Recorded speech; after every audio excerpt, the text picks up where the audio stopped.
अस्सलामुअलैकुम मेरे साथियों, क्या आप मुसलमान हैं, नमाजी हैं, हाजी हैं या घर के गार्जियन हैं? इस तकरीर को एक बार जरूर सुनें। नमाज पढ़ लिए बन गए जन्नती, सीधे जन्नतुल फिरदौस का टिकट मिल गया।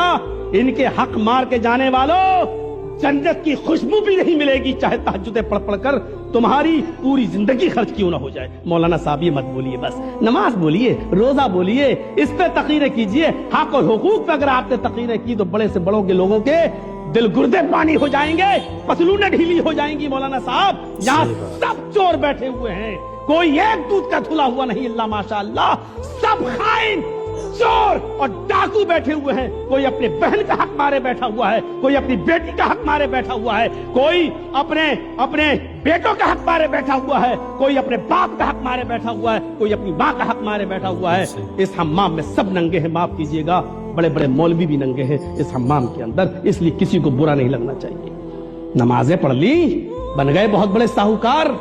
अल्लाह नमाज तो माफ भी कर सकता है।